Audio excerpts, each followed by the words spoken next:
குமாரிஸ் டியூஷனுக்கு உங்களை அன்போடு வரவேற்கிறேன். இன்றைக்கி டியூஷனில் நம்ம என்ன பார்க்க போகிறோன்னா, இந்தியாவின் முக்கிய வேளாண் புரட்சிகள் அப்படின்னு நமக்கு 10ஆம் வகுப்பு புத்தகத்தில் கொடுத்துருக்காங்க. சரியா? புரட்சிகள் என்னென்ன உற்பத்தியை என்னென்ன புரட்சிகள்னு சொல்கிறோம் அப்படின்னு கொடுத்துருக்காங்க.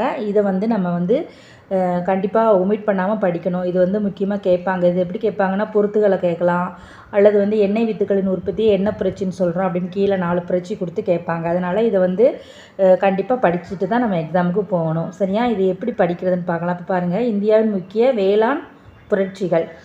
இப்போ இந்த சைடு புரட்சிகள் கொடுத்துருக்காங்க, இந்த சைடு உற்பத்திகள் கொடுத்துருக்காங்க. ஃபஸ்ட்டு என்ன கொடுத்துருக்காங்கன்னா, மஞ்சள் புரட்சி அப்படின்னு கொடுத்துருக்காங்க. என்ன கொடுத்துருக்காங்க? மஞ்சள் புரட்சி. இந்த மஞ்சள் புரட்சி அப்படிங்கிறது என்னென்னா, எண்ணெய் வித்துக்கள், அதைத்தான் நம்ம என்ன சொல்கிறோம்? மஞ்சள் புரட்சின்னு சொல்கிறோம். எண்ணெய் வித்துக்கள். எண்ணெய் நமக்கு எப்படி இருக்கும் அப்படின்னா, எல்லோ கலரில் தானே இருக்கும். அதனால் மஞ்சள் புரட்சினா நம்ம ஈஸியாக எண்ணெய் வித்துக்கள்னு சொல்லிடலாம். அதில் குறிப்பாக என்ன சொல்கிறாங்கன்னா, கடுகு மற்றும் சூரியகாந்தி. இதில் நமக்கு சூரியகாந்தி பூவே நமக்கு எப்படி இருக்கும்? மஞ்சள் கலரில் தான் இருக்கும். சரியா? அதோட கடுகு, குறிப்பாக கடுகு மற்றும் சூரியகாந்தி, அதோட எண்ணெய். சரியா? அதான் எண்ணெய் வித்துக்கள். அப்போ மஞ்சள் புரட்சியில் நமக்கு எண்ணெய் வித்துக்கள் அப்படின்னு சொல்லணும். அடுத்து பார்த்திங்கன்னா, நீலப்புரட்சி. நீலப்புரட்சி அப்படின்னா மீன்கள் உற்பத்தியை நீலப்புரட்சின்னு சொல்கிறோம். இது பார்த்திங்கன்னா, நமக்கு கடல் எப்படி இருக்கும்? நீல கலரில் இருக்கும். அப்படி தானே? அப்போ அந்த கடல்வாழ் உயிரினங்களை பற்றி தான் மீன் எது? கடல் நீரில் வாழக்கூடியது. சரியா? அப்போ அந்த நீலப்புரட்சி அப்படின்னா நம்ம என்ன சொல்லலாம்? ஈஸியாக மீன்கள் உற்பத்தி அப்படின்னு சொல்லிடலாம். அடுத்து பார்த்திங்கன்னா, பழுப்பு புரட்சி. பழுப்பு புரட்சி அப்படிங்கிறது நமக்கு என்ன அப்படின்னா, தோல், கோகோ, மரபுசாரா உற்பத்தி. இதான் நம்ம என்ன சொல்கிறோம்? பழுப்பு புரட்சின்னு சொல்கிறோம். தோல் பார்த்திங்கன்னா ஒரு மாதிரி பழுப்பு கலரில் இருக்குது, அல்லது கோகோ, மரபுசாரா உற்பத்தி. இதை படிச்சுக்கிடணும். பழுப்பு புரட்சியை படிச்சுக்கோங்க. தோல் 2 தான் கொடுத்துருவாங்க. தோல், கோகோ, அடுத்து மரபுசாரா உற்பத்தி. சரியா? இது நமக்கு பழுப்பு புரட்சியில் வரும். அடுத்து தங்க நூல் இலை புரட்சி அப்படின்னு கொடுத்துருக்காங்க. இது சணல் உற்பத்தியை சொல்லக்கூடியது. தங்க நூல் இலை, தங்க நூல் மாதிரி இருக்குது. இப்போ கழுத்தில் நம்ம ஒரு தங்க செயின் போட்டிருக்கோம், அது சணல் மாதிரி இருக்குது. அந்த மாதிரி அசியூம் பண்ணிக்கோங்க. சரியா? அப்போ தங்க நூல் இலை புரட்சி. இது நூல் இலையிலே 2 கீழே ஒரு நூல் இலைன்னு வரும். இது தங்க நூல் இலை, கீழே வெள்ளி நூல் இலை அப்படின்னு வரும். வெள்ளி இலை புரட்சின்னு வரும். அப்போ தங்க நூல் இலை புரட்சி அப்படின்னா நமக்கு என்னதுன்னா, சணல் உற்பத்தியை தான் நம்ம என்ன சொல்கிறோம்? தங்க நூல் இலை புரட்சின்னு சொல்கிறோம். அடுத்து பொன் புரட்சி. இந்த பொன் புரட்சி அப்படின்னா என்னென்னா, பழங்கள், நமக்கு என்னது? பழங்கள், தேன் மற்றும் தோட்டக்கலை பயிர். இதைத்தான் நம்ம என்ன சொல்கிறோம்னா, பொன் புரட்சின்னு சொல்கிறோம். இப்போ இந்த வெயில் காலத்தில் பாருங்கள், நமக்கு தங்கத்தை கூட வாங்கிடலாம் போல். சரியா? ஆனால் இந்த பழங்களை போய் விசாரித்து பார்த்தோன்னா அவ்வளோ ரேட் சொல்கிறாங்க. இந்த பழங்கள், தேனாகட்டும், இந்த தோட்டக்கலை பயிர், இதெல்லாம் நமக்கு என்ன இருக்குது அப்படின்னா, ரொம்ப விலை அதிகமாக இருக்கிறதுனால அது என்ன சொல்கிறாங்க அப்படின்னா, பொன் புரட்சி. அந்த மாதிரி ஞாபகம் வச்சுக்கோங்க. சரியா? அப்போ பழங்கள், தேன் மற்றும் தோட்டக்கலை பயிர் அப்படின்னா நமக்கு என்னது? பொன் புரட்சி அப்படின்னு சொல்கிறோம். அடுத்து சாம்பல் புரட்சி. சாம்பல் புரட்சி என்ன சொல்லணும்னா, உரங்கள் உற்பத்தியை தான் நம்ம என்ன சொல்கிறோம்? சாம்பல் புரட்சின்னு சொல்கிறோம். சாம்பலை நம்ம எப்படி யூஸ் பண்ணுவோம்? உரமாக யூஸ் பண்ணுவோம் இல்லையா? அப்போ சாம்பல் புரட்சினா உரங்கள் உற்பத்தி அப்படின்னு நம்ம ஈஸியாக நம்ம சொல்லிடலாம். அடுத்து பார்த்திங்கன்னா, இளஞ்சிவப்பு புரட்சி. இளஞ்சிவப்பு புரட்சினா வெங்காயம், மருந்து பொருட்கள், இறால் உற்பத்தி. இதைத்தான் நம்ம சொல்கிறோம் இளஞ்சிவப்பு புரட்சின்னு சொல்கிறோம். இப்போ வெங்காயத்தை பார்த்திங்கன்னா, வெங்காயத்தோட தோல் பார்த்திங்கன்னா எப்படி இருக்கும்? அது ஒரு மாதிரி ஒரு பிங்க் கலரில் இருக்கும். அப்படி தானே? அது இளஞ்சிவப்பு, அந்த மாதிரி வச்சுக்கலாம். சரியா?